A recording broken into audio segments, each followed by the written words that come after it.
All right, so you want to be a more consistent golfer. Well, thanks to technology like HackMotion, we actually know one of the biggest reasons that you are not consistent and tour players, let's say, are really consistent. And it's actually something you can do. So let's get into it.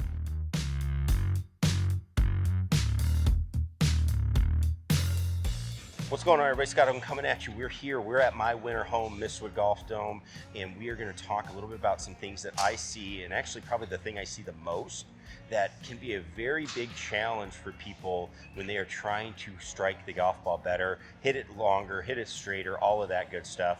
And it's something that up until we got devices like HackMotion, which I'm wearing right now, it's actually been pretty tough to be able to kind of show people or tell people what's going on. So we're going to go through it right now. I will tell you, if you're interested in HackMotion, I'll link it down below, because all the stuff we're doing, this device is so cool.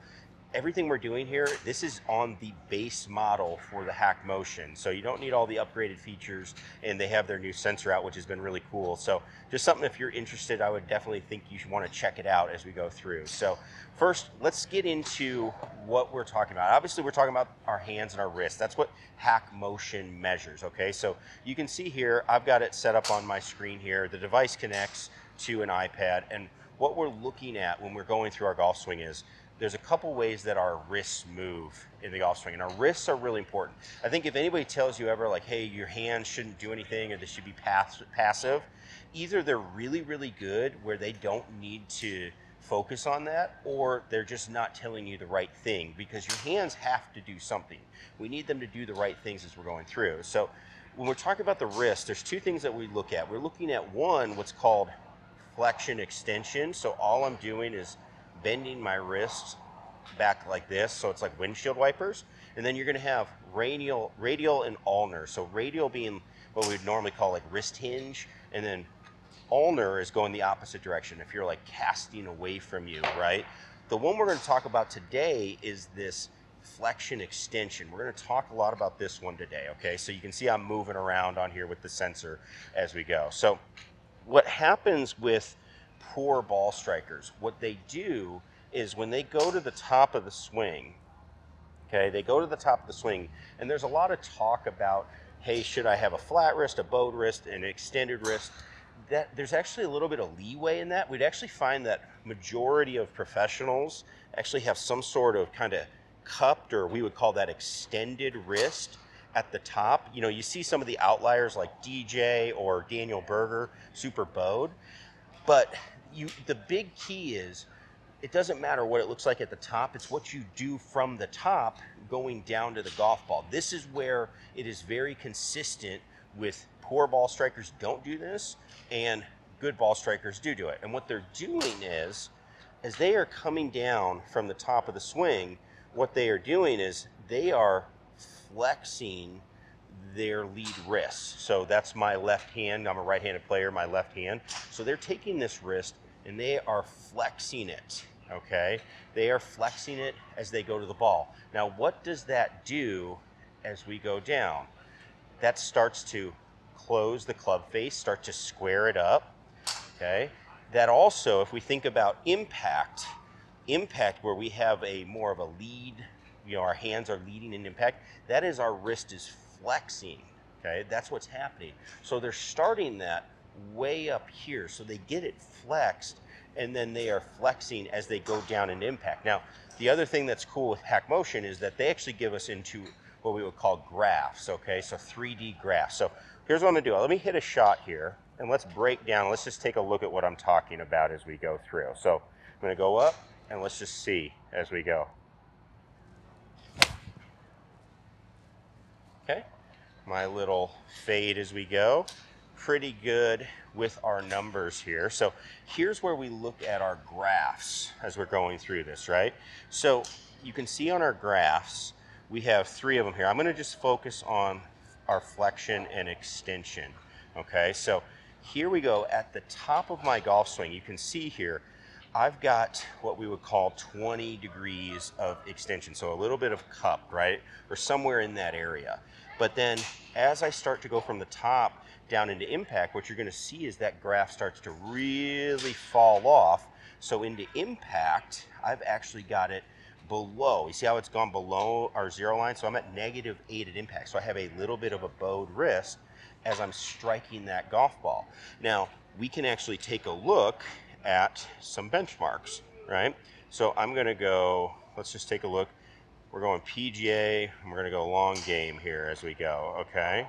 So as we look at it, let's just take somebody like David Toms, who actually didn't do this crazy. He wasn't super known and crazy for what he was doing. So as we're going through, you can see the same thing. Now, he's not as aggressive as me.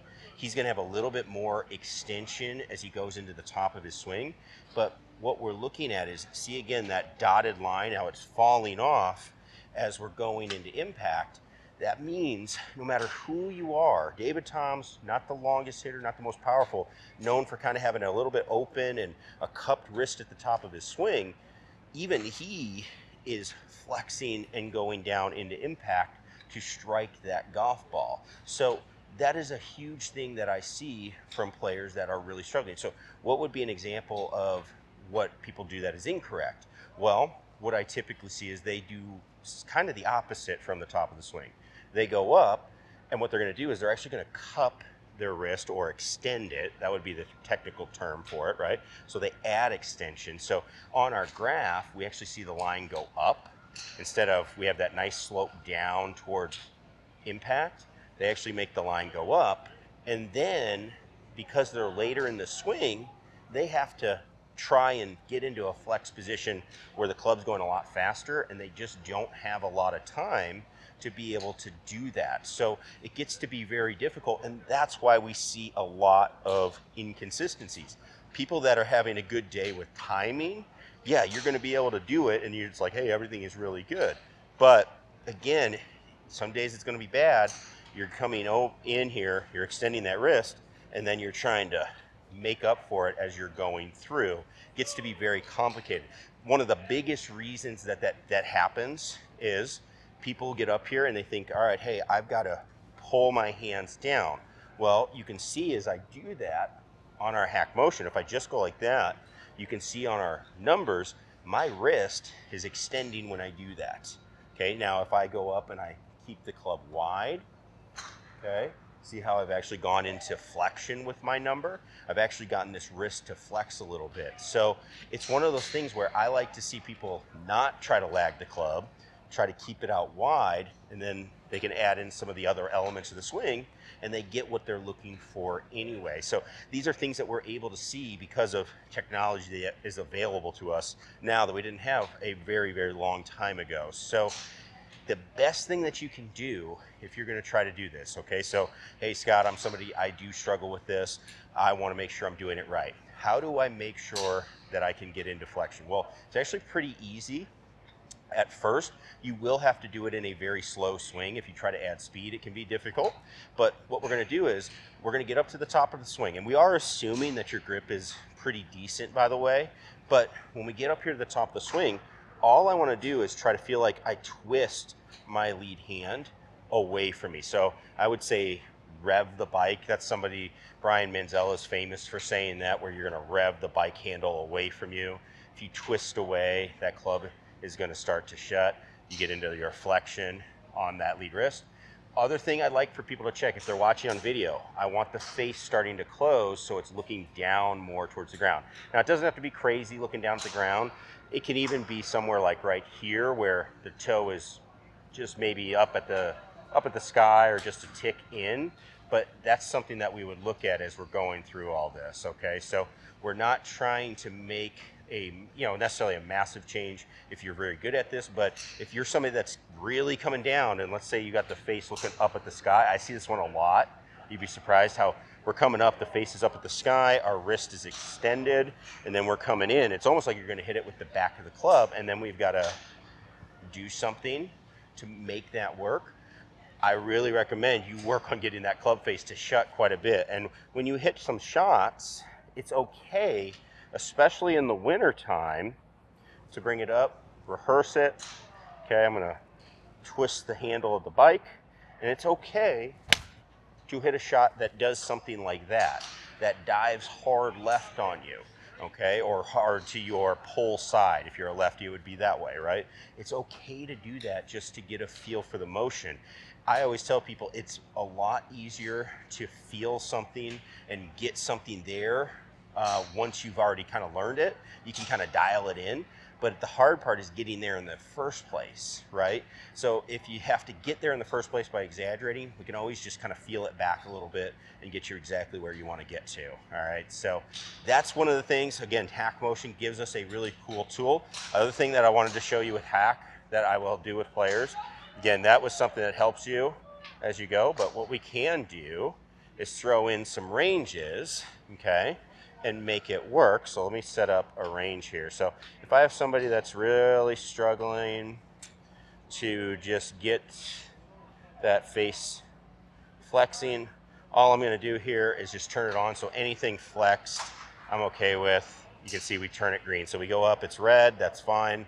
But as we start down, we got to get it to turn green as we go. So you actually, there's a noise, and actually the sensor is vibrating right now. So it's telling me, hey, I'm in the spot where I want to be. So FYI, that's something you can do as well with the HackMotion. So again, if you have any questions about how to get moving through the swing, how to move through your transition, let me know. If you have questions about HackMotion, leave a comment down below and check out the description. I'll link it so you can check it out as well. Again, this is all with just the base model that we're doing, and we can fix quite a few things that a lot of people struggle with. So maybe something worth checking out, and it's going to help your game.